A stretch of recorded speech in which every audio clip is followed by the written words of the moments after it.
देश भर के पूर्व सैनिक भाइयों, बहुत सारे एनजीओ चलते हैं देश भर में सैनिकों की सहायता करने के नाम से, मदद करने के नाम से।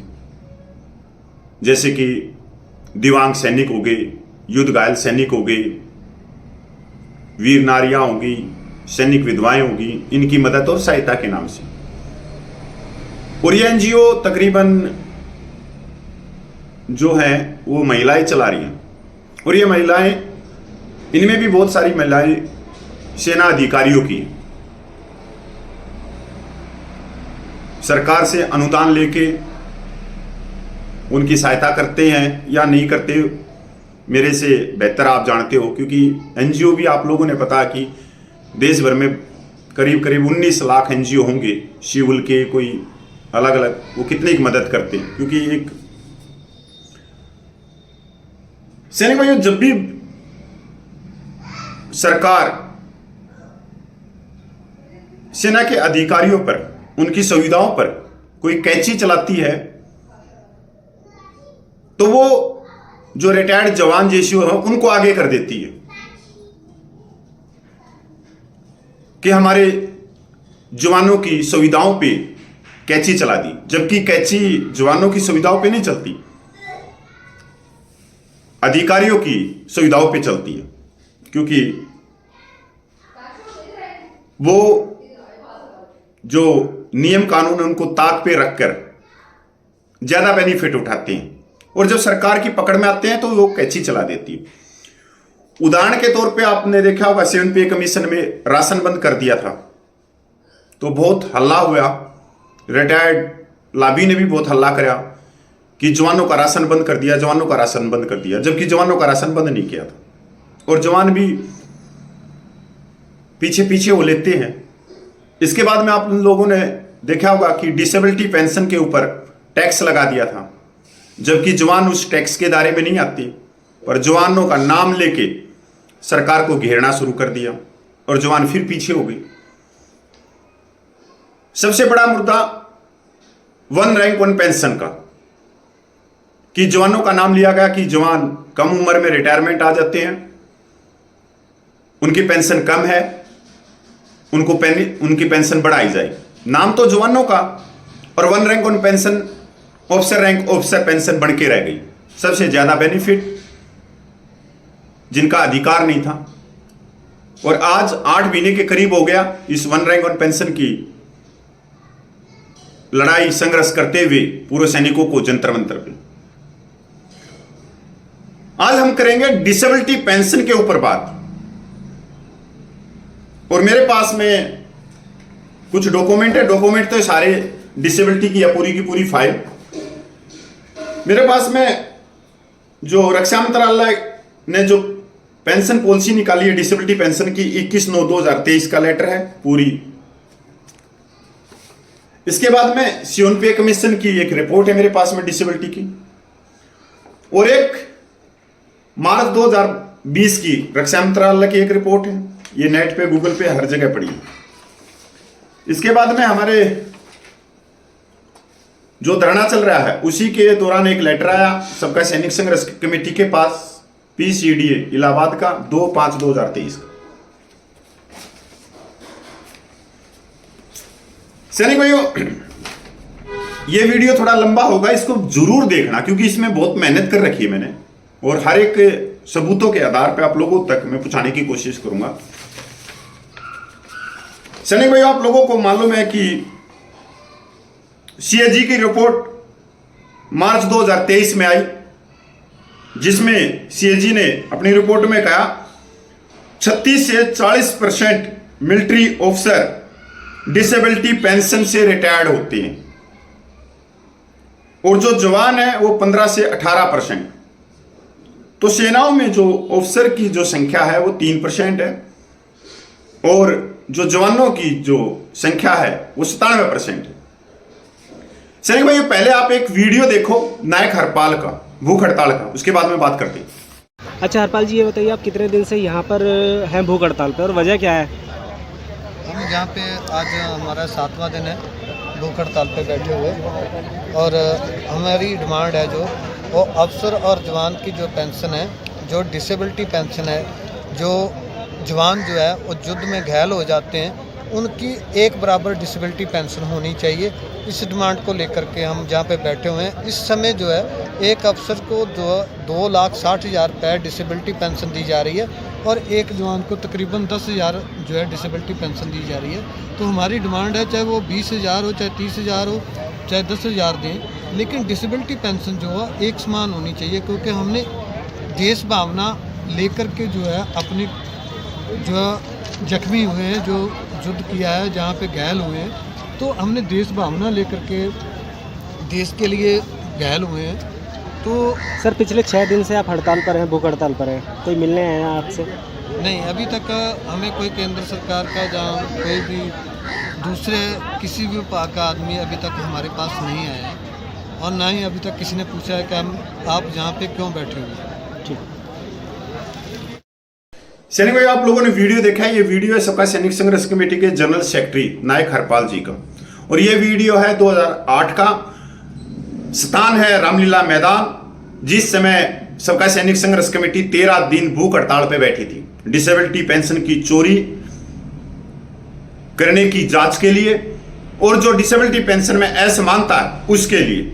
अगर आप लोग हमारे को जानते हैं तो सैनिक भाइयों, इसके बाद में 13 दिन के बाद में केंद्र सरकार का प्रस्ताव आया कि आप माननीय पूर्व रक्षा मंत्री निर्मला सीतारमण जी से मिलिए। तो हम माननीय निर्मला सीतारमण जी से मिले। उस टीम में थे सबका सैनिक संघर्ष कमेटी के स्पोक्स पर्सन नलिन तलवार जी, मैं और राजन मेहरा पैरा टूपर उत्तराखंड के, और हमने बड़े ही अच्छे तरीके से अपनी बात रखी और डिसेबिलिटी पेंशन की चोरी करने का पूरी हमने फाइल रखी और असमानता को भी उनके सामने रखा और उनसे एक मांग की कि इसके ऊपर एक सीएजी की रिपोर्ट बिठाई जाए। और सीएजी की रिपोर्ट बैठी और आप लोगों को मालूम है कि मार्च 2023 में सीएजी की रिपोर्ट बाहर आई, जिसके अंदर बताया गया कि जो आर्मी से जो ऑफिसर रिटायरमेंट होते हैं वो 36% से 40% तक डिसेबिलिटी पेंशन लेके आउट होते हैं, और जो जवान है जिनकी संख्या 97% है वो 15 से 18% जवान डिसेबिलिटी पेंशन लेके आउट होते हैं। मतलब एक तरह से आप इसको भ्रष्टाचार भी कह सकते हो और डिसेबिलिटी पेंशन की चोरी भी कह सकते हो। मैं इससे पहले आप लोगों को थोड़ा और लेके चलूंगा कि इस चोरी की पकड़ कैसे हुई। तो 2014 में एक डॉक्टर साहब है, मेजर जनरल उनका रैंक था, उन्होंने एक पत्र लिखा DGAFMS को, और उन्होंने उस पत्र के माध्यम से रक्षा मंत्रालय को बताया कि बड़े लेवल पर जो रिटायर्ड अधिकारी हैं वो डिसेबिलिटी पेंशन की चोरी कर रहे। ये बाहर आई सोशल मीडिया के बाद 2017 में, ये बात मेरे हिसाब से न्यूज़पेपरों में आई, द टाइम्स में। उसके बाद में नायक हरपाल ने भी इस पे बहुत काम किया और ये रिपोर्ट पूरी फाइल माननीय उस समय की रक्षा मंत्री निर्मला सीतारमण जी को दी।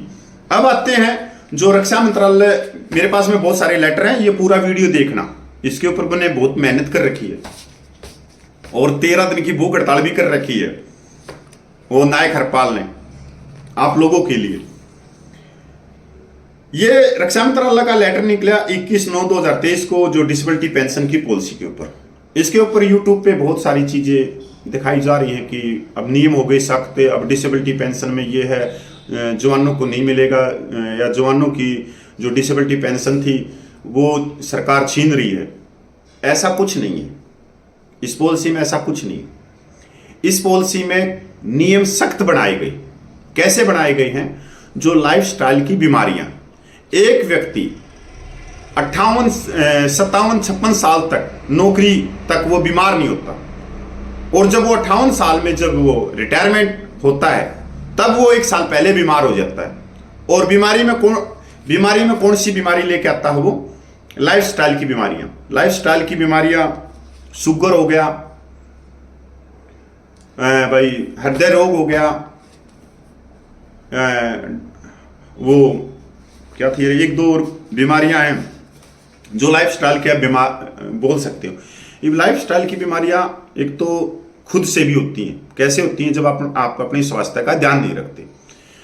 जवानों के मुर्गे ज्यादा खा गए, अंडे ज्यादा खा गए तो मोटापा आएगा। आप सिगरेट दारू का ज्यादा सेवन करते हैं तो उससे भी बीमारी बढ़ेगी, भाई फेफड़ों में तक भी जाएगी। ये सारी होगी लाइफस्टाइल की बीमारियां। अब आते हैं जो सेना सेवा के दौरान अगर आपको चोट लगती है। चोट कैसे? कि आप ऑपरेशन में जा रहे हो, कोई युद्ध हो गया, कोई आप ट्रेनिंग में हो, वहां पे कोई बम ब्लास्ट हो गया, मिस फायर हो गया, या माइन के ऊपर पैर आ गया। इनके ऊपर तो पहले से डिसेबिलिटी और आज भी डिसेबिलिटी। ये सिर्फ नियम सख्त किए कि जो पहले जो डिसेबिलिटी पेंशन के लिए जो मेडिकल बोर्ड होता था उसके नियम और सख्त कर दिए, उसकी प्रक्रिया सख्त कर दी। और होना भी चाहिए, ये होना भी चाहिए, क्योंकि इसमें जो सरकार का जो बजट है वो बहुत ज्यादा जा रहा है।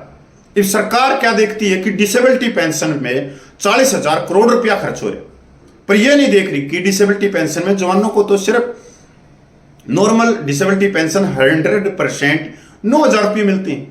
वहीं पे सेना के अधिकारी को 70,000 से ऊपर मिलते हैं। अगर वार इंजरी की बात करें तो जवान को 100% 18,000 रुपये मिलते हैं। अगर ऑफिसर की बात करें तो 2,52,000 रुपये मिलते हैं। तो उसका खाका तो सरकार देखती नहीं। तो एक चीज और है, जब भी अधिकारियों की सुविधाओं पे कैची चलती है तो वो अपने आप को पीछे छुपा लेते हैं और जवानों को आगे ले आते हैं कि जवानों की सुविधाओं पे कैची चला दी, तो इस पे हमारी कैची नहीं चली। ये नियम, क्योंकि मैं अभी भी कह रहा हूं कि सख्त है नियम बनाए और जिनका स्वागत है, पर इसके अंदर लो पोल भी छोड़ दिए जिनका मिसयूज आगे भी होगा और फिर भी चोरी होगी। एक चीज होगी सैनिक भाइयों, द वायर पत्रिका में एक खबर आई है और बहुत ही अच्छी है। मैं आपको थोड़ा सा पढ़ के सुनाता हूं। संशोधित नियम अब विकलांगता का प्रतिशत तय करेंगे और इसके अनुसार पेंशन अनुदान का आकलन करेंगे। साफ बात होगी कि प्रक्रिया है वो थोड़ी सी जो जांच है, जो मेडिकल बोर्ड जो डिसेबिलिटी देने की, वो उनमें थोड़ा सख्त किया कि ऐसा नहीं है कि आप 57 साल तक तो बीमार हुए नहीं और 1 साल में आप बीमार हो गए रिटायरमेंट के बाद। तो ये नियम होने भी चाहिए सब। पहले इसको विकलांगता तत्व बोलते थे, अब नुकसान राहत का नाम दे दिया। वही चीज है इसके अंदर। कांग्रेस अध्यक्ष मल्लिकार्जुन खड़गे ने भी एक ट्विटर किया है और ट्विटर भी अच्छा किया। देखो, उन्होंने वन रैंक ऑन पेंशन की बात करी, अग्निपथ की बात करी और तीसरी बात उन्होंने एनएफयू की बात करी। अब एनएफयू तो जवानों के लिए है नहीं और ये बात करते हुए उन्होंने सरकार की आलोचना करी। अब एनएफयू किसके लिए है? और ये 2 महीने में जो बस्ते में था एनएफयू, ये एकदम बाहर कैसे निकला? और इसके ऊपर कांग्रेस का सैनिक प्रकोष्ठ और बीजेपी का सैनिक प्रकोष्ठ या अन्य दलों का सैनिक प्रकोष्ठ जिसके अंदर रिटायर्ड अधिकारी बैठे हैं, वो एकदम वो एनएफयू की मांग को कैसे लेके चल पड़ी? वो जवानों की 4 मांगे आगे करके और एनएफयू की मांग को पहले उठा देते हैं, जैसे इसमें किया एनएफयू। तो कांग्रेस के जो माननीय राहुल गांधी है वो भी एनएफयू की बात करते हैं, मल्लिकार्जुन खड़गे हैं वो भी एनएफयू की बात करते हैं। तो आप सोच सकते हो कि इनके पास जो है वो चापलूसों की एक बड़ी टीम है, चापलूसों की, जो रिटायर्ड अधिकारी है। वो चापलूस इनको जो आईना दिखाते हैं ये वही बोलने लग जाते हैं, क्योंकि वहां तक रिटायर्ड जवान जेसीओ को नहीं पूछने दिया जाता। अगर जवान जेसीओ वहां पूछेंगे तो अपनी बात भी रखेंगे कि असलियत में है क्या, एनएफयू क्या है, वन रैंक ऑन पेंशन क्या है, डिसेबिलिटी पेंशन क्या है।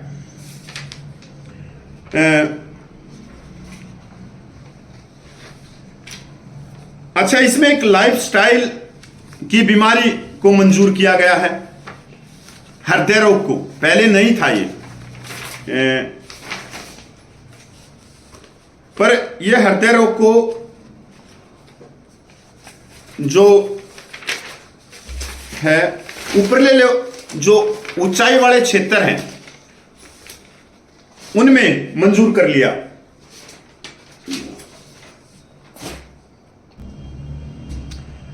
हृदय रोग ऊंचाई वाले क्षेत्रों में होता है तो भाई डिसेबिलिटी पेंशन बनी मिलेगी। मतलब इस पॉलिसी में कोई नुकसान नहीं है, इसके नियम सख्त किए गए बस।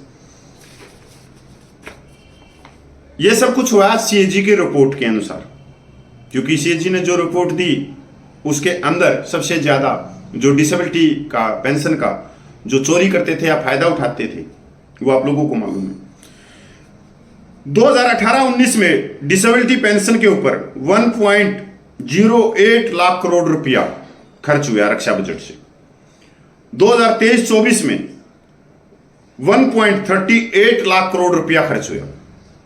सरकार तो यह देखती है कि इतने डिसेबिलिटी पेंशन से आउट हुए, पर सरकार यह नहीं देखती कि जवानों को डिसेबिलिटी पेंशन के नाम से 9,000 रुपया मिलता है तो अधिकारी को 2,52,000 रुपया। ये चीजें हमने उस समय निर्मला सीतारमण जी को भी समझाई थी। चलो ये हुई, बहुत अच्छे लेटर हैं, बहुत पुराने लेटर हैं ये। और इसके अंदर भाई इस पॉलिसी के अंदर इन्होंने एक अपेंडिक्स भी डाला हुआ है। अपेंडिक्स डाला हुआ है इन्होंने 25 नवंबर 1946 का डिसेबिलिटी पेंशन का। मतलब देश गुलाम था तो ये लेटर अंग्रेजों का निकाला हुआ 46, क्योंकि 47 में तो देश आजाद हुआ। वैसे अच्छी चीज है, पढ़ने की चीजें हैं ये। सैनिक भाइयों, मेरे पास में सियोन पे कमीशन की रिपोर्ट है, बहुत जरूरी है आप लोगों को ये सुनना, और ये गूगल पे है सारी चीजें। देखो कैसे बढ़ती है डिसेबिलिटी पेंशन की चोरी। थर्ड पे कमीशन में स्लैब सिस्टम होता था। उस समय ऑफिसर को डिसेबिलिटी पेंशन 170 रुपये मिलती थी, सूबेदार मेजर को 105 रुपया, सूबेदार को 90 रुपया, नायब सूबेदार को 65 रुपया, हौलदार को 48 रुपया, नायक को 40 रुपया और सिपाही को 35 रुपया। भाई वाह। फोर्थ पे कमीशन में ऑफिसर को 750 रुपया, जेसीओ रैंक को 550 रुपया और सिपाही से हौलदार तक 450 रुपया। फिफ्थ पे कमीशन में स्लैब सिस्टम, ऑफिसर को 2600 रुपया और जेसीओ साहिबान को 1900 रुपया और सिपाही से हौलदार तक 1550 रुपया। और सिक्स पे कमीशन में स्लैब सिस्टम से हो जाती है परसेंटेज सिस्टम। कितनी? ऑफिसर को 27,000 रुपया, जेसीओज को 12,900 रुपया। ज्यादा से ज्यादा उसकी पेंशन की परसेंटेज सिस्टम निकालते हैं। और जवान को 3138 रुपया। यहां से ये बढ़ती है। ये तो नॉर्मल की बताई है। अब अगली रिपोर्ट देखो, 2007 में 8 में जो जवान डिसेबिलिटी पेंशन से रिटायरमेंट होते थे, जिनकी संख्या 97% थी, वो 18.9% होते थे। और जो ऑफिसर होते थे वो सिर्फ 8%, सिर्फ 8%। और 2014 तक जो जवानों की डिसेबिलिटी पेंशन आउट होने की जो परसेंटेज थी उसमें कमी आती है, वो 18.9 से घटकर 7.2 आ जाती है। और अभी जो है उसमें तो और भी ज्यादा कम आ गई आज के दिन। और जो ऑफिसर 13.6% से 2006 में डिसेबिलिटी पेंशन से आउट होता था, वो 2014 में 20.8% से ज्यादा बढ़ोतरी होगी। और सीएजी की रिपोर्ट मानने 2023 की, तो वो तो सीधा 40% कह रही है। तो आपने देखा कि कहां पर यह चोरी की गई। मैं नहीं कह रहा, मैं 7 पे कमीशन कह रहा। 7 पे कमीशन, अच्छा देखो अभी एक बहुत अच्छी चीज है। 2013 में लेफ्टिनेंट कर्नल डिसेबिलिटी पेंशन से आउट हुए 20.8%, colonel 21.1%, brigadier 17.6%, major general 16.5%, lieutenant general 14.3%। सियोनपेक सिफारिश करता है स्लैब सिस्टम की। ऑफिसर के लिए 27,000, जीएसएसआई बान के लिए 17,000 और जवानों के लिए 12,000। उस समय पे कमीशन को रोका जाता है और इसको वापस परसेंटेज सिस्टम में लाया जाता है। यह पीसीडीए इलाहाबाद का लेटर है और जो आंदोलन चल रहा है जंतर मंतर पे इन्हीं चीजों को लेके, उसी के दौरान आया है 2/5/2023 को प्रेसिडेंट सबका सैनिक संघर्ष कमेटी और मेरा एड्रेस है। इसके अंदर एक पॉइंट है, वो पढ़ने की चीज है। 6वें सीपीसी से पहले रक्षा पेंशनरों के लिए विकलांगता तत्व स्लैब सिस्टम पर आधारित था। रक्षा पेंशनरों की ओर से उन्हें प्रतिशत आधारित विकलांगता के लिए मांग की गई थी। उनकी मांगों को ध्यान में रखते हुए 6 सीपीसी ने रक्षा पेंशनरों को विकलांगता तत्वों के स्लैब सिस्टम के स्थान पर प्रतिशत आधारित प्रणाली की। इसके अंदर एक लाइन पकड़ी आपने कि रक्षा पेंशनरों ने सिफारिश करी थी। तो रक्षा पेंशनर कौन है? आप और हम। तो वो व्यक्ति कौन थे उस समय? वो संस्थाएं कौन थी? तो वो थी रिटायर्ड अधिकारियों की। उनको फायदा था, उन्होंने सिफारिश कर दी। उनकी सिफारिश को तो अब सब मंजूर करेंगे।